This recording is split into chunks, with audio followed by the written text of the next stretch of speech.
Please could we be given warning at the beginning of a programme if there's going to be anything about the Beatles, as all Beatle fans can make sure to listen, and have a chance to ring up other fans to make sure they are also listening.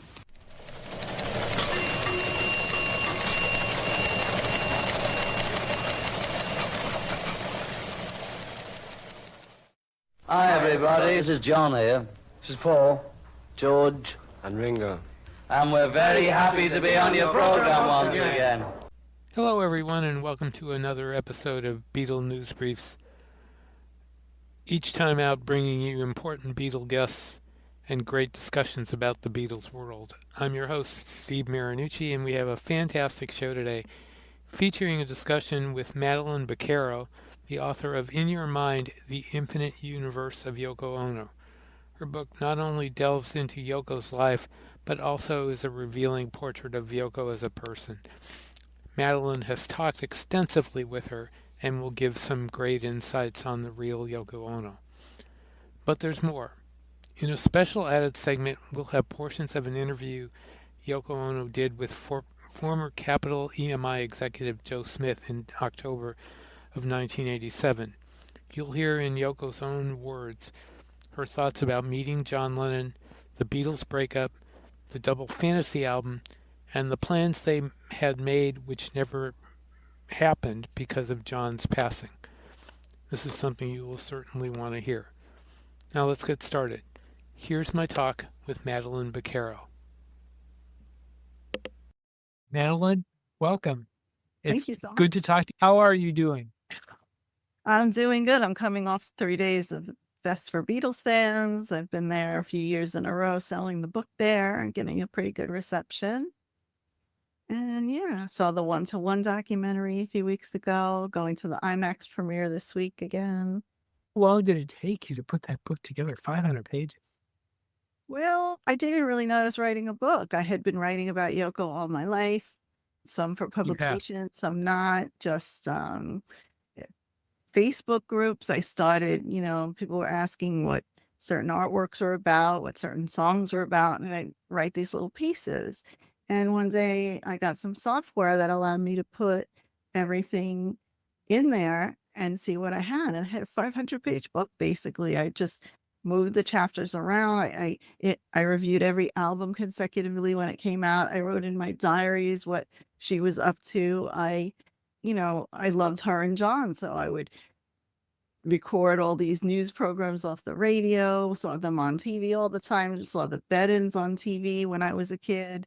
And I just remembered everything that was important that she had to say about her own work and her own art, and especially the interviews where they let her speak. And I had this 2 more years it took me to organize it and flesh it out.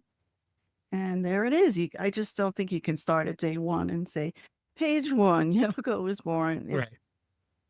So you basically started this as a fan project, correct? Yeah, I basically just started it as loving her and saving everything I could ever find and living through it and absorbing it as it happened. And also being a product of the times, growing up in the 60s and 70s and knowing what they were up against. And it's an amazing, fascinating story. There are so many facets to it.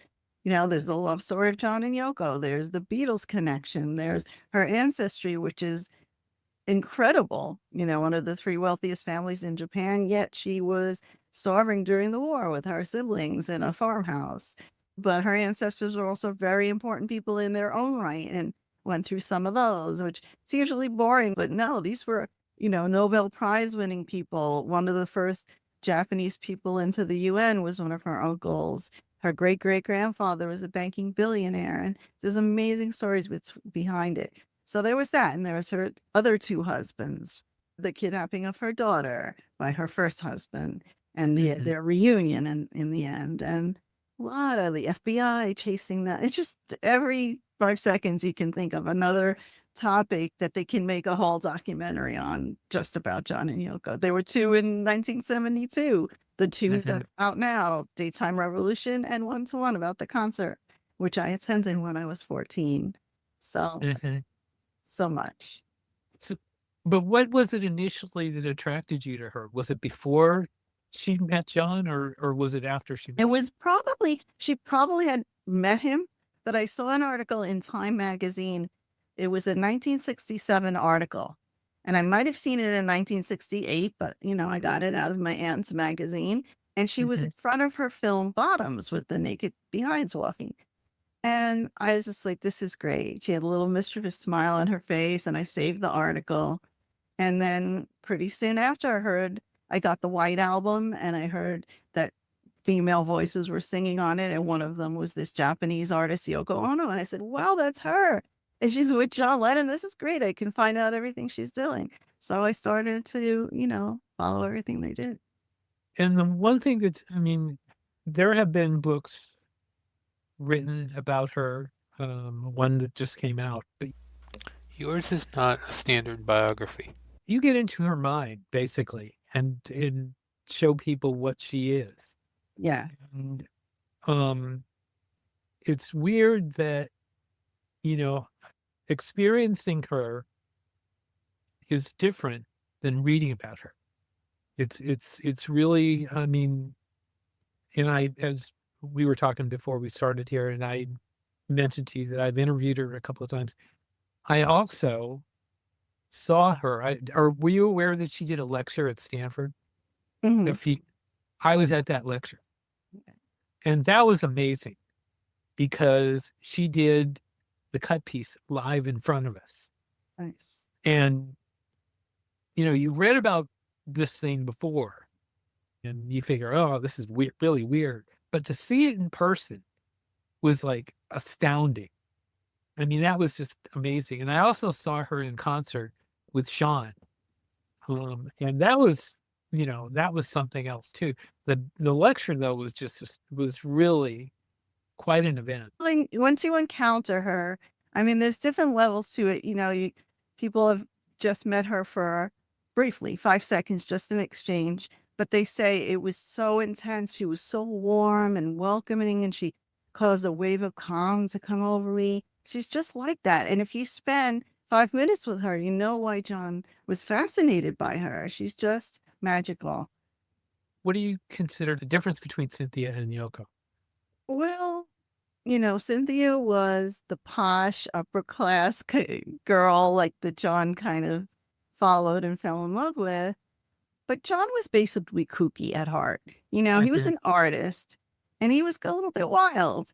And after a while, he became bored with married life with a kid in the suburbs, and he was looking for more.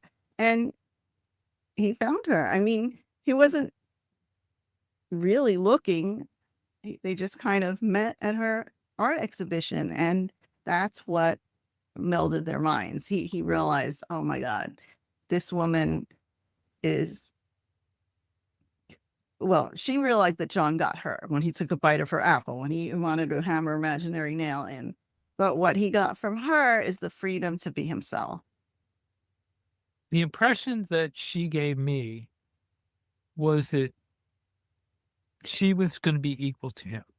Oh, yeah. And that, I think, is one of the primary things that attracted him to her, is that she is her own person, and she has her own feelings, and she's not afraid to let them out. Yeah. And you can tell in the way when she talks. And I think that caught a lot of people off guard, especially back in the beginning, because they were expecting her to be a subservient woman. And she is not that way. She never has been. Right. You, But you picture her as dominant and controlling, whatever. But she was really just confident in her own. She wanted to put forth the message of healing and making the world a better place. And it's so contrived that they made her into something opposite. They really didn't understand her work at all. They didn't give her a chance.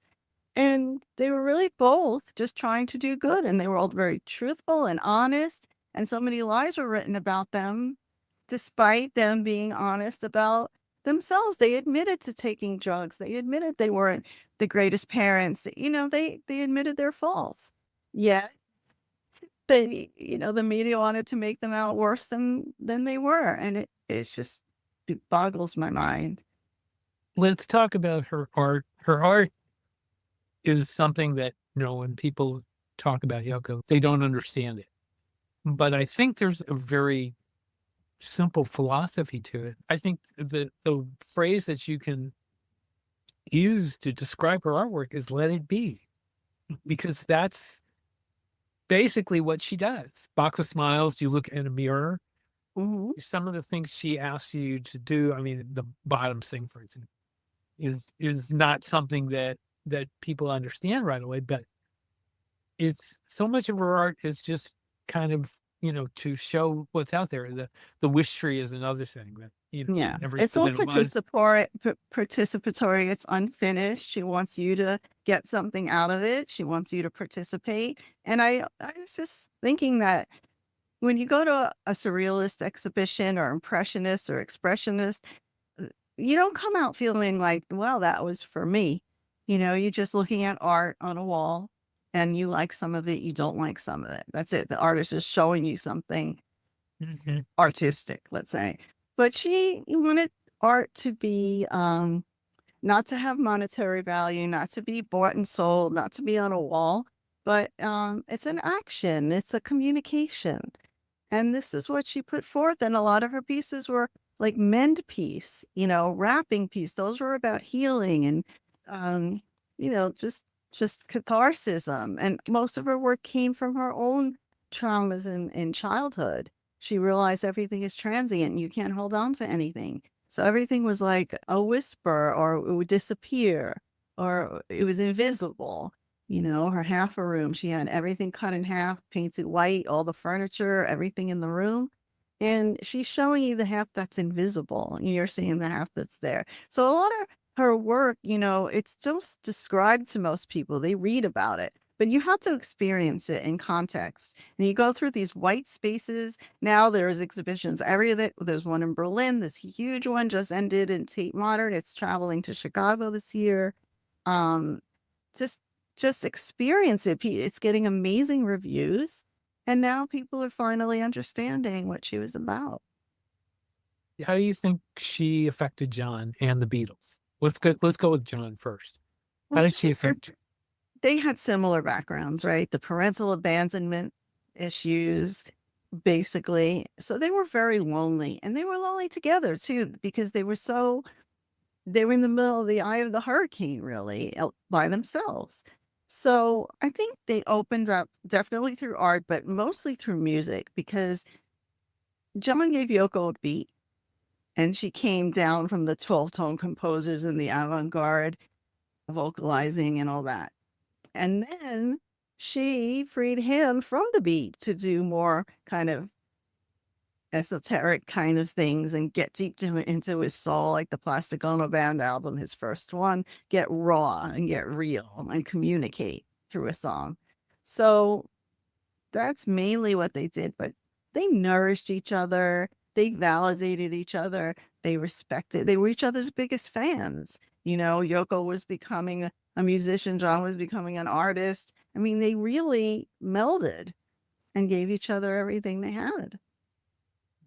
That Yoko Ono Plastic Ono Band album is really wonderful. It's gotten a little more attention to where people enjoy it, but I remember when it was released that nobody kind of gave it much attention, but Ringo's on it. It's a great album. Yeah, Sean says she goes from not knowing anything about rock and roll to inventing punk rock. She's just really, she's sampling on there. She's got tape loops. She's, stretching tapes across the studio, cutting and making it work. Because when you hear those original sessions, they're just really raw sessions. But what she's got on there is kind of like haunting in a way. She's got so much effects, and Ringo almost didn't even recognize his own drumming with all the echo on it. So that was way ahead of its time, though. Some people still can't relate to that, but they don't know that she has other double albums full of songs with different genres. She's got Right, rock, right.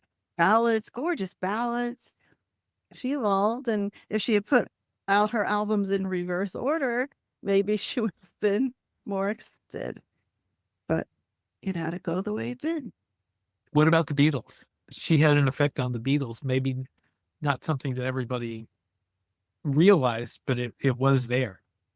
Well, on the Beatles, Paul was into avant-garde before John was even, and he would Right. check going to all these, concerts of these composers, and he's got tape loops and things that he's messing with by himself. And he said, John was out in the suburbs in his pipe and slippers, and I was doing all this stuff. And I said to him, hey, I'm thinking of releasing some of this stuff. And John, calling it Paul McCartney goes too far. And John said, go ahead, man, do it. John was all for it. But then, of course, Yoko comes along. Then John starts doing Revolution 9 and this and that. And Paul's like, hey, wait a minute. He's got the credit for the avant-garde one, and I'm soppy, So it was inching its way into the Beatles anyway with Paul. I don't know if he was really going to apply it in such a stark manner as on Revolution 9. In fact, he was against that. But influence on the Beatles after when she was around, there was what they were doing Magical Mystery Tour, right? She went to the Fool on the Hill session. She didn't change Magical Mystery Tour all that much. In fact, she never heard Strawberry Fields till after the fact. And an art dealer played it for her and said, what do you think of this pop music? And she said, that's pretty cool for a pop tune. All the dissonance and the strange sounds. She really liked it. But that was way after. She didn't know anything about that until, then they do Sergeant Pepper, and then they do whatever. And Yoko has no effect on that. But you want to say she affected, them badly. But really, she was just sitting there in the studio with John because he asked her to come along. He was very insecure and jealous, and he wanted her with him all the time.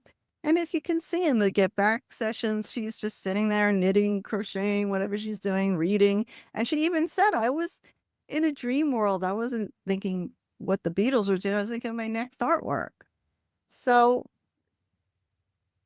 effect on the Beatles, they made her affect them mentally more than she really did. They were just so against having her around. So they let it get to them, but she wasn't doing anything to them.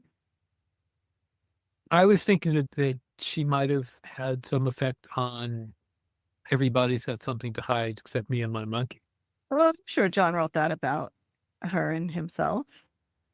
Well, that's not what I was thinking, but I was just thinking the music and what he did with the audio on that. I don't hear that as much. I hear, of course, because the elements of nature, the wind is high, the sun is, and also she had played Moonlight Sonata, and he told her play the arpeggios backwards, and that gave him the idea for the melody. Yes. There were other things like Julia, of course, is beautiful. It was about her and his mother. She was there. That's all. And John asked her, is this good? And she would tell him if she liked it or not. But I don't think she really infiltrated or tried to push herself in the music. She had to deal with the traumatic vision of seeing John killed. And she, after that, took over his legacy. She was instrumental. Well, she was the reason that the Lost Linen tapes came out, which really was an incredible thing. Although Paul has gone into his archives and released a lot of stuff, she gave it away on the radio, which was really kind of amazing. I had a lot of sympathy with John's fans because she felt like we all went through the same loss. And, she felt that she should put out something every year to keep his legacy alive, and also for the fans to have something to hold on to. So that was beautiful. And right up until now, because Now and Then is really because of her, because she gave the tapes of Free as a Bird, Real Love, and Now and Then. And without her doing that, we wouldn't have those songs. When I went to Beatlefest Cynthia Lennon was there, and Cynthia mentioned Yoko. The noise was just awful. There was a very hostile reaction to Yoko then. But she has done so many positive things. I mean, look at the being on Twitter every day and taking questions from the fans. I mean, you don't see anybody else doing that, And before that, answering letters, answering almost every letter. We were pen pals for a long time. So, when she realized that you liked her and her music and understood her meanings, she was all in. She loved it. I miss her. I mean, she's pretty much retired, so I miss all the everyday stuff, but she's got to have peace now, at this age, and she's 92. But Dan Richter, their assistant, you see him in the Imagine film. He took the photograph of the Imagine album cover. He's such a big fan of my book because he loves her so much. And he said, he thanked me for my book. And he said, Madeline not only understands Yoko, but she's got into the deep in her soul, which is very important. And he says, Yoko wants the world to be a better place. And she wants people to be okay and love each other. That's really it. And he said, my book has helped communicate that. You've had other reaction though from the Lennon family, correct? Sean totally supports it. He said, your book is beautiful. We love it. Thank you for caring enough to be so meticulous. And he's always retweeting my stuff. And I met Kyoko a few weeks ago and did you? Yeah, it was really sweet. She called it a treasure, which meant the world to me. And her children have it, which is Yoko's grandchildren. So, I can't ask for more. I mean, Elliot Mintz really praised it. He calls it a masterpiece. His book is great too. So we're all, Team Yoko. Even the new book by David Sheff, that's a fraction of my book. It's like a third of the length. But, he loves her as well. And he's trying to spread the truth, which is that, she's been vilified for fake reasons. And a lot of his book focuses on the suffering and the injustices that she had to be put through.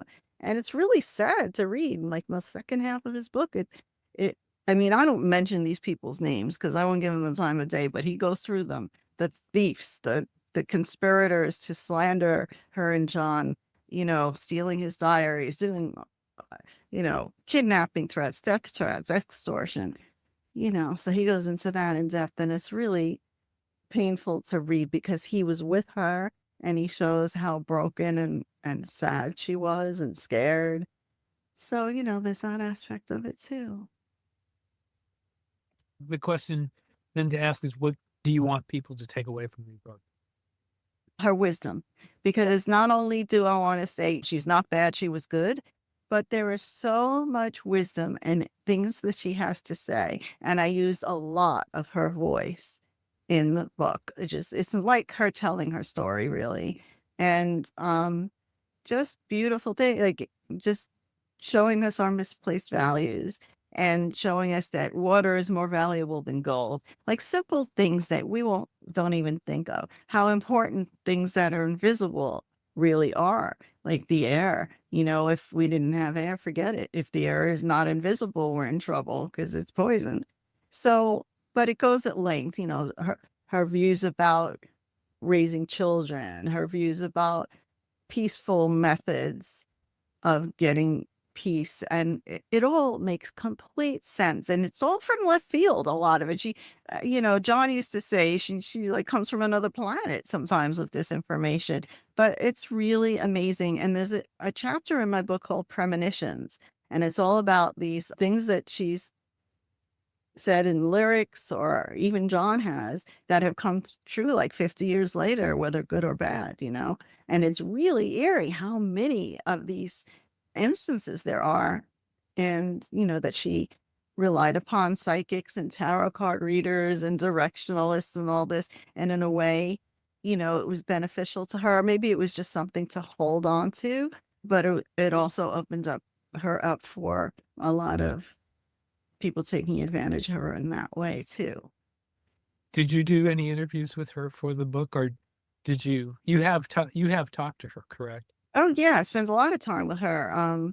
backstage at concerts, at art exhibitions. She invited me to all of her exhibitions and ones that she did of John's work, and openings of things, premieres, and but mostly backstage at concerts. We talked a lot. When everybody went home, she was hanging out, and we'd talk about. I tell her about how much I loved her films and what this means, did this mean that, and she always understood that I got her.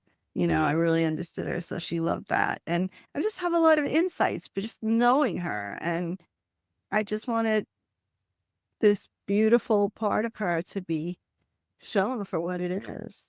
It's a really beautiful book. People are saying it's the Bible of Ono, first of all, or that it's also the Bible of wellness. They feel healed when they're done reading it because in a lot of ways, she had to create a means of help for herself to get out of the depths of despair from childhood onward. And she used some useful methods that she's sharing and that are really, really helpful. There's like a lot, even her tweets, they're like little messages from fortune cookies, but really powerful ones where you can really ruminate on it and take it away and apply it to your own life. So that's what I wanted to show, that she's very helpful.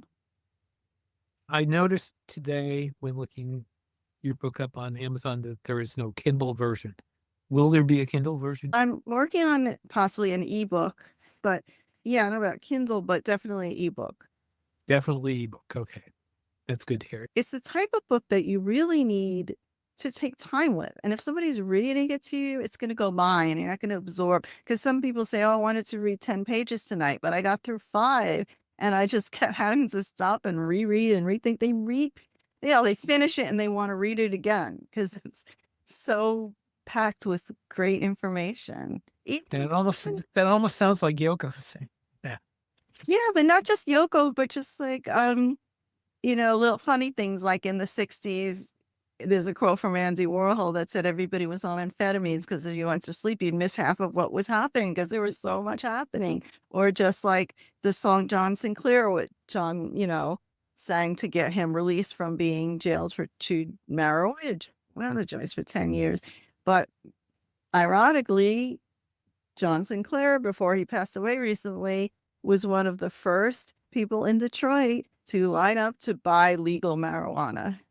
Mm-hmm. So, things like that. There's just so many puzzle pieces that fit together and so many outcomes that you would never have imagined. And it's an amazing, amazing story. Is there anything that you'd like to touch on that I did not? Wow. Maybe that I have a chapter about every album and I go through every song, and it's mostly her speaking about the songs and musicians and how they were. So that's really interesting. And I didn't just slap it in the back like a discography. It's every album is in the place of her history. So in the year that it came out, what was happening in that year, there's the album. So, and everything she did with John is in there too. So the project. What is your favorite album? Of Yoko's album? Yeah. It would be approximately Infinite Universe. Okay. Double one. Well, Fly is double too. I love that as well. I think, like I said earlier, I think the Yoko Ono Plastic Ono Band album is mine. Mm-hmm. But I also like Walking on Thin Ice. I love Walking on Thin Ice, actually. Despite the circumstances it was recorded under. Right. I love the partnership between John and Yoko on that track. It's just a bit with John playing that really edgy guitar and everything like that. I mean, that's just a wonderful song. Now you'll hear Yoko Ono talking with former Capitol EMI executive Joe Smith in 1987 about her life with John Lennon and the Beatles. This interview is part of the complete Joe Smith collection of audio interviews with more than 240 recording artists that is housed in the Library of Congress. These are available to listen and download free at www.loc.gov. We thank the Library of Congress and Joe Smith's son Jeff for allowing us to bring this interview with Yoko to you. These interviews were published in a book called Off the Record, but only in excerpts. Our segment includes portions that were not in the book. The full Yoko interview can be found in the Library of Congress and also in a podcast with many of the Joe Smith interviews, which you should be able to find at your local podcast provider. Madeline Bocaro and I will be back following this segment and will give our thoughts on the Yoko interview. Here's Yoko and Joe Smith. I interviewed Paul McCartney, and he talked about writing songs with John, and then when that combination broke up, it was impossible for him to replace it. What did he miss about being with the Beatles? Was it interplay, songwriting? What was it, if anything? Well,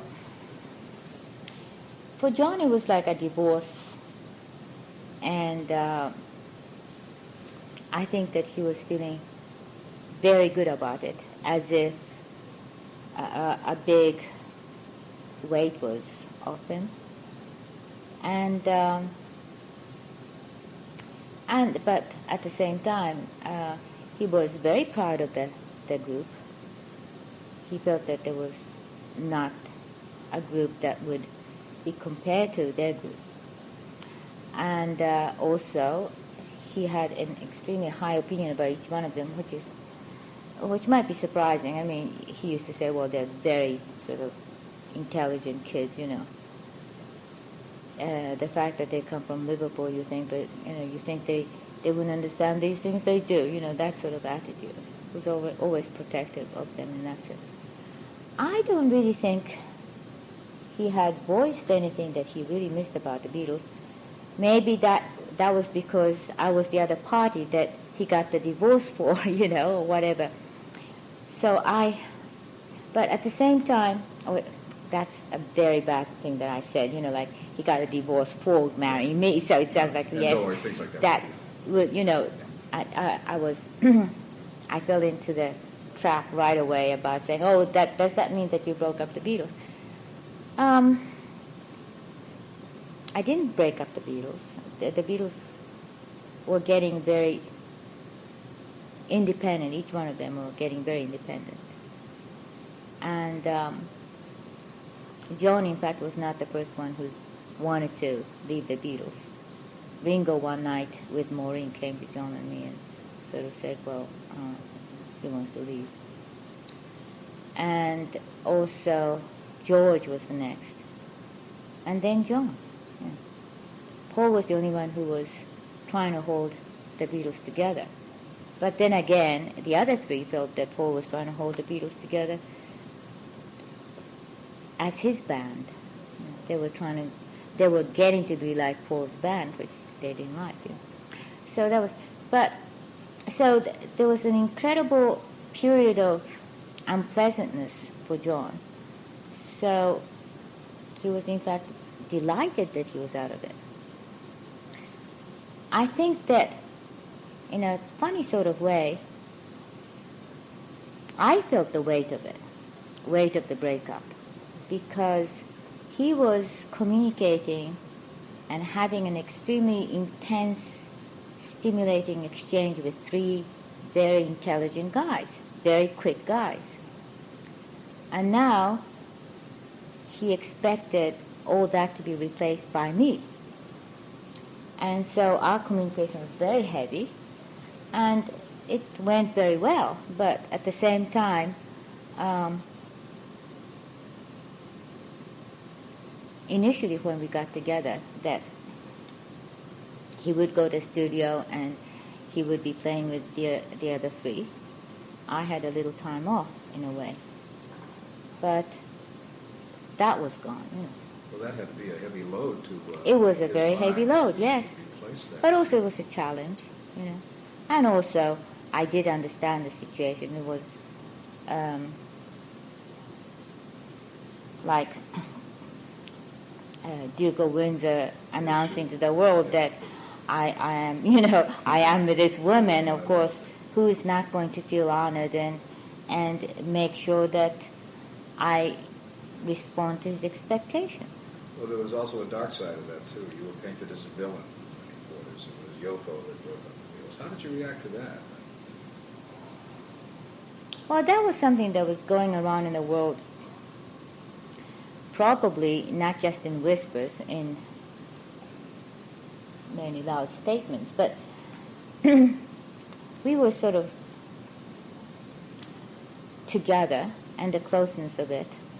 And of course the people around us are not going to spell it out to us.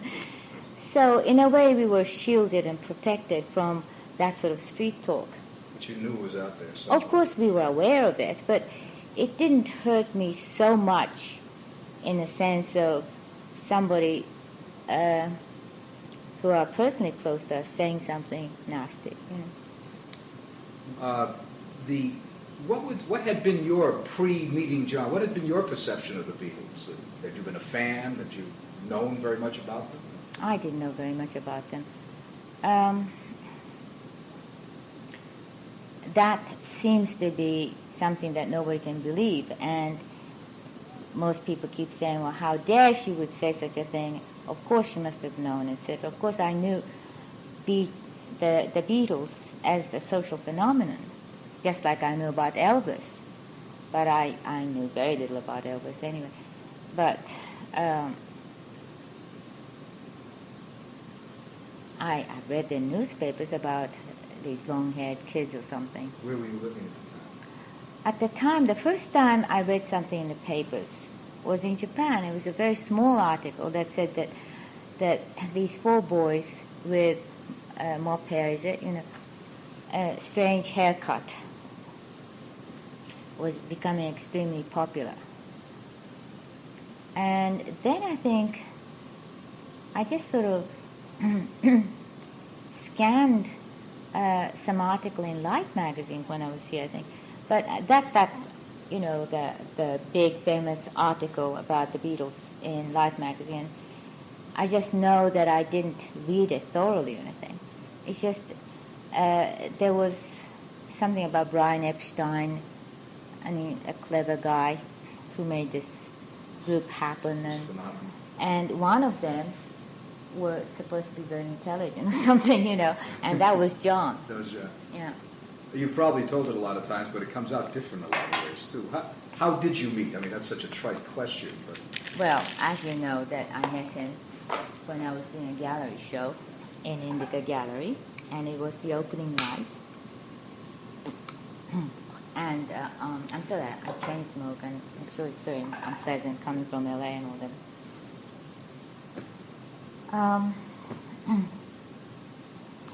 And it was about an hour before the opening, and I was very busy trying to make sure that everything was all right. It was an hour before the opening is in a gallery, to me, was like an hour before going on stage. So I was very busy and nervous. And then John Dunbar brought this guy in, and I don't think John Dunbar he definitely did not properly introduce me to John. They were just sort of looking around independently. And then John asked me a question about one of the paintings, and if he could hammer a nail in. And I just sort of said, no, please don't, because before the opening, and I don't want any nails in there. And John Dunbar was sort of saying, what a drag or something. So I said, oh, okay, well then, pay me 5 shillings and you can. And that was just a ritual. I mean, it's not like I needed the 5 shillings. It was just on principle. I thought my paintings, because they were statements, very conceptual, and there was no way of selling it. So about a month before that, I was thinking, maybe the next show I would sort of ask people to pay for what they do to my painting. But I wasn't going to do that until he said, could I hammer a nail in? And I sort of tried that one, and he said, well, could I hammer an imaginary nail in and pay you an imaginary money? So I thought, oh, that's pretty good. Lock them up. And you didn't know who this was? At the time, I didn't. First impressions? The impression was surprisingly, I mean, you know, you talk about meeting so many people in a gallery show, all the visitors, and it was a show that was fairly word of mouth kind of known. Oh, it's not just word of mouth, it was written about, etc. So, and a lot of very interesting people came, but I did remember John because he had a very gentle kind of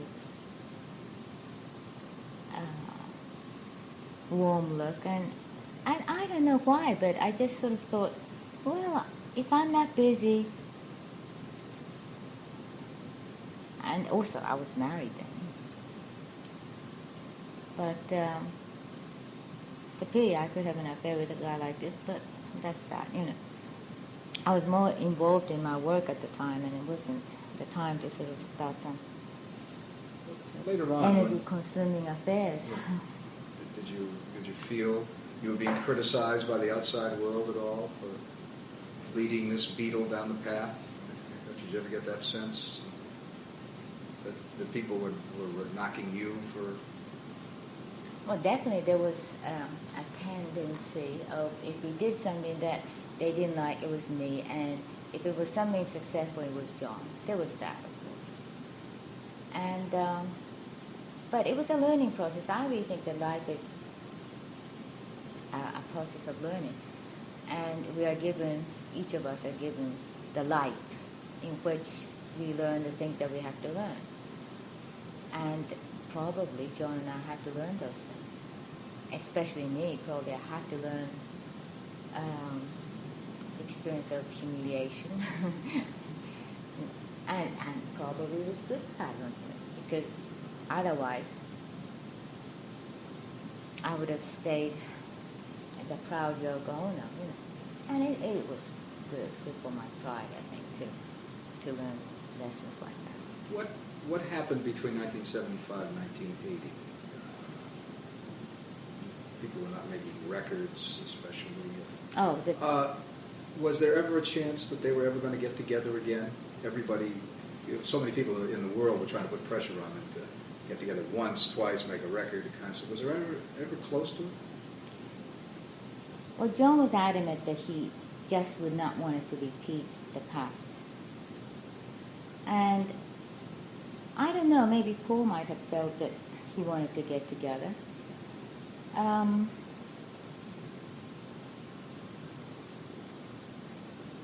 But on the side of John, I think it was very adamant. And at one point, when we were separated in 1974, I think, between 1973 and 1975, like 18 months or something like that, I think it was a marvelous chance to see if John wants to go back to the Beatles. But he had no desire for that, and in fact, he immediately got so expected to do something together. And then I think he was thinking of doing something with Harry Nilsson or something like that. But it seems like it never crossed his mind, that one. And was it ever discussed early on, after they had broken up in 1970, or really for all intents and purposes, did he ever discuss much about it? Because there certainly was a cry to put them together, get them back together again. You see, I think John was right. I think John had an instinct that if the Beatles went on, and of course in the later stage of the Beatles it was very difficult anyway, and the Beatles did remember that time, that period when it was very difficult. If the Beatles went on, even logistically there was some difficulty, because in early days Paul and John wrote the songs, rather John and Paul, and George didn't write much, and Ringo especially didn't write at all. But then George started to write a lot of songs, so in the end it was like, who's going to get the space? And John was really trying to protect George and not ignore him and put as many songs of George as possible but simply there wasn't much space for them in one album, and they can't keep on making double albums. So in a way, all three of them were sort of outgrowing the Beatles. And then Ringo was getting interested in films. And George was more interested in playing with Ravi Shankar. And in fact, I mean, that was very, very logical, because in the group, George is still George, Ringo is Ringo. But when they go outside, Ringo is the Beatle and George is the Beatle, and they're treated differently. And in fact, George did mention that to us. You know, I feel much more comfortable playing with those guys because they understand me and this and that. You know, where here I'm like treated like a backing group for Paul.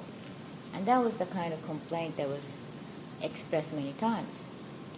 So in the beginning, initially,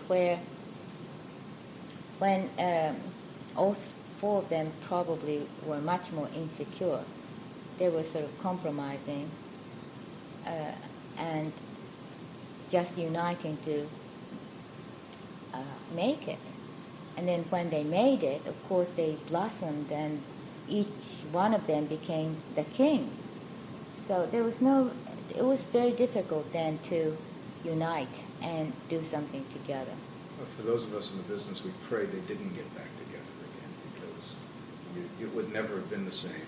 Well, also, I think that John's feeling was that there was such a myth about the Beatles, and if they did get back together again, it wouldn't have been the same. And I think the other three felt that way too, slowly. Leave it alone. The Double Fantasy album was a marvelous album, and you really had major input into that one. What I did then was, John told me that he's not going to do an album without me, and my feeling was, if I did louse it up for John by making music that is too far out, then I would not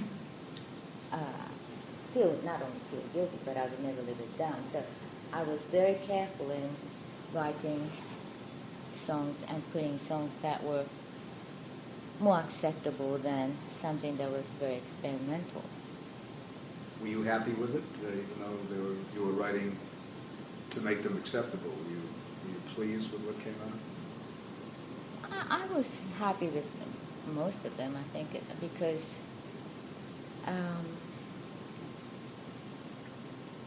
there are a few things that I threw in, and it worked. Yeah, moving on. Is there a favorite song of yours that In there? Yeah. Of mine? Well, I was just thinking, if it's a favorite song, for me, the favorite song is John's I'm Losing You, because it's an incredible song. I'm just talking artistically. Of course, women, beautiful boy, but John, those songs, on a personal level, it's just still hard to listen to, but I mean, it's something very personal, and I love them, of course, you know. But I'm Losing is an incredible song, sung in a phenomenal way, I think. It's a very strong song. Well, my favorite song of mine is probably Give Me Something or Kiss, Kiss, Kiss. I mean, one of those. John continued and been alive and been creating. What did he want to do? Did he just want to make a record every year and a half, or was there something he wanted to find new talent, create, write Broadway shows, write opera? What would have been? Well, find new talent is the only thing that I don't think John would have wanted to do, because I know that he was still interested in his own talent.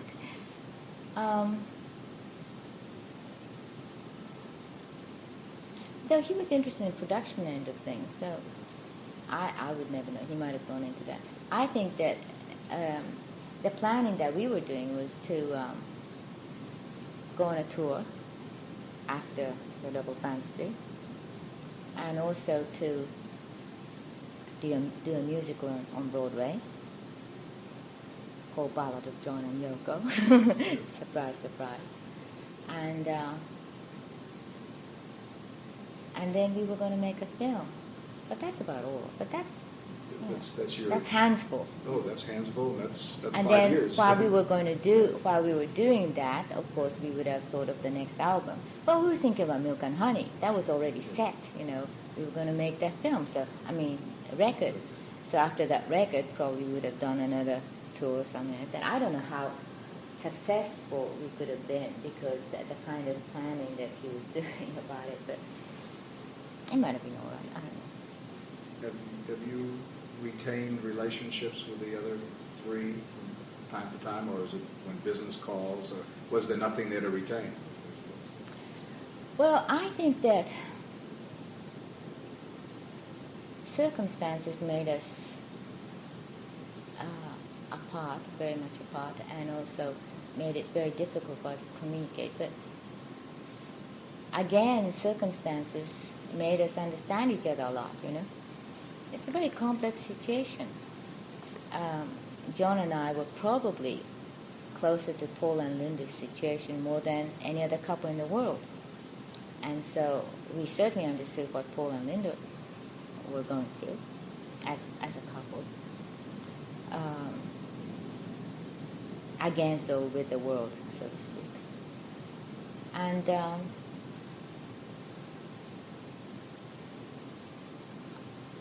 we know each other very well, Has it been tough being? Is it tough being Yoko Ono? Well, I don't know any other life, so I wouldn't know. I think that I certainly got my share of things, good or bad. But it's interesting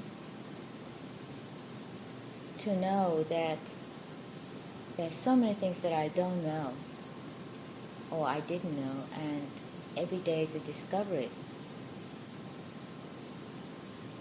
And it's just quite exciting to learn so much. And, I prefer that than to a life where you don't learn after a certain age, But you are visible.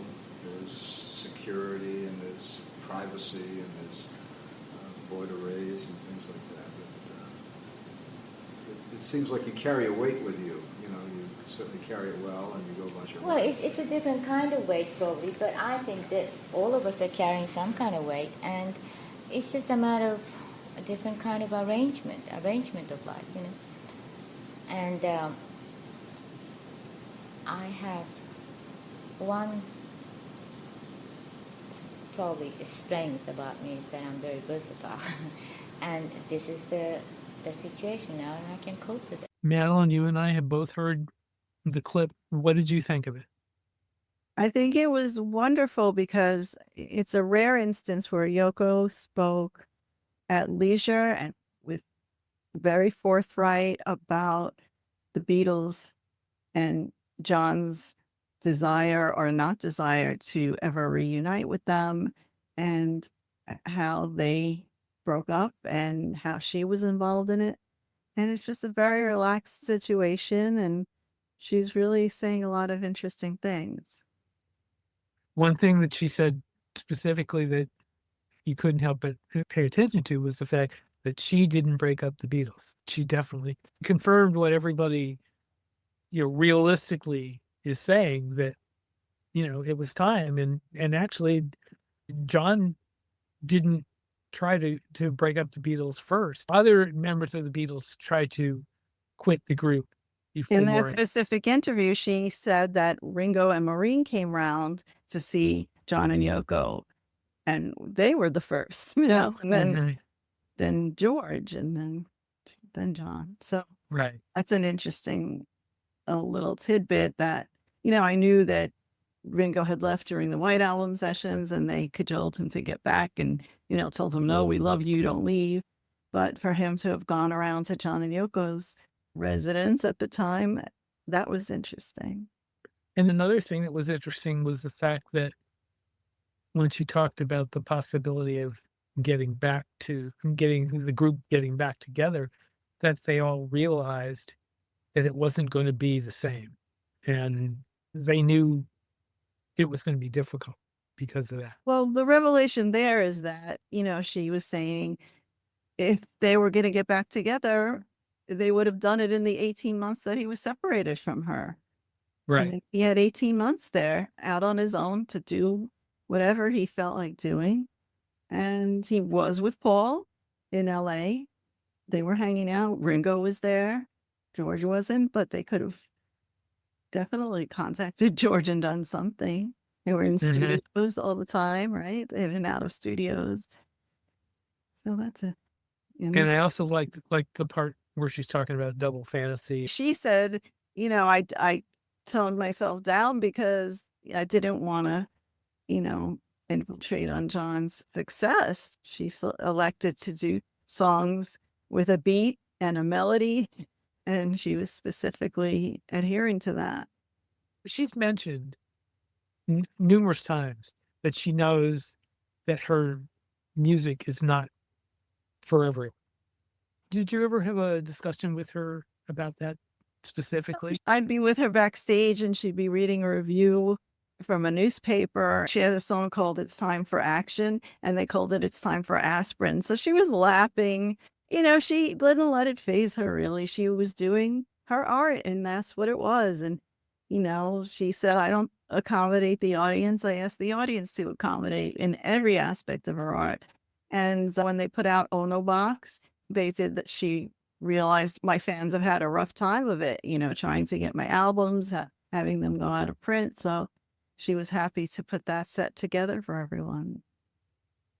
Yeah, and it's interesting that she has always acknowledged that her art, her music was not the easiest thing to understand. And some artists, when they go off like that, aren't that accommodating. They expect you to understand. She was nice enough to where she didn't do that. And that was very kind of interesting to me that she did do that. In fact, her double fantasy tour that was going to be, John said, oh, let's do all the freaky stuff and then we'll do I Want to Hold Your Hand. And she said, well, I don't know if that's going to go off too well. Yeah, that was another thing about the clip that they had planned to do a tour, which I've seen multiple mentions of that before. I'm not sure I remember the Broadway show. I don't remember hearing about that. I remember they were talking about a stage show, but she calls it The Ballad of John and Yoko in this interview, so that might have been it. And of course, they had also been planning a film, which actually she did do later. In fact, they've done multiple films. So, I mean, it's been, that's been something they've been doing all along. And the one-to-one film is part of that. The Daytime Revolution is part of that. So, I mean, they're trying to, historically remember their accomplishments, which they have every right to do. And it's actually very good. I was a little sorry with the one-to-one film that they didn't do more of the concert and they didn't, and that the political events weren't linked as much to them as I wish they had been. However, we will see the concert coming out at the end of the year. So that's... And I think Daytime Revolution does put all the political events in context. Right. If you see both of those films, you've got an amazing picture of that time. Yeah, I really liked Daytime Revolution an awful lot. Too.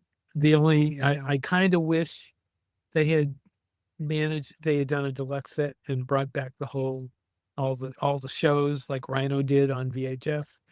Anything else you want to say about this clip? How does it add to the understanding of Yoko in general?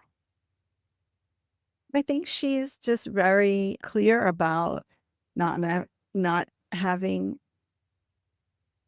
chased John down, not having been knowing who the Beatles even were. She cites the articles that she saw about them. One when she was in Japan, and it was a tiny little article about this band of mop tops that were taking over the world, and they weren't in her cultural realm. She was listening to 12-tone composers, and doing events, and she had her Chamber Street concert series in New York hosting avant-garde composers. And then she read another article in Life magazine about them. It was like 2 weeks after the Ed Sullivan show. But she wouldn't have recognized them in the street, and people don't believe her. And all I know is that Yoko was always very, very honest. I mean, look, she told us they were doing heroin. She told us, all the problems they were having in their marriage. John was truthful as well. And they got hell for telling the truth. And people don't believe them and still accuse them of lying. And it just doesn't make sense to me. They were the most open book. Madeline, this has been a lot of fun. I thank you for taking the time and talking about your book. Where can people get your book? It's on Amazon, the softcover version, but this hardcover expanded version is only available through me at conceptualbooks.com. And there's an option of having it signed by me as well. Okay. Again, Madeline, thank you very much. You're very welcome. We had a chance this week to see Midas Man, the recent film about Brian Epstein. Parts of it were good, parts of it not so good. Some of the members of my Beatles News and Information group on Facebook, and you're welcome to come join us if you're not a member, said they didn't think the actors playing the Beatles looked like them at all, but I didn't really agree. I thought they were adequate, but it was frightening indeed to see Ed Sullivan portrayed by none other than Jay Leno. Overall, the finished movie really didn't embrace the title. It really didn't show much of how he built the empire, but had much of the focus on the seamier side of his life. If we had to give it a grade, we'd give it a C. It's on DVD and Blu-ray if you have to have it. And that's all for this time out. We'll be back soon with more of the best Beatles talk and the best Beatles guests. Please remember to subscribe to us on your favorite podcast platform so you never miss an episode. And we would really appreciate it if you leave us a good review, because Apple loves good reviews. Till then, this is your host, Steve Marinucci, saying, He's seeing you.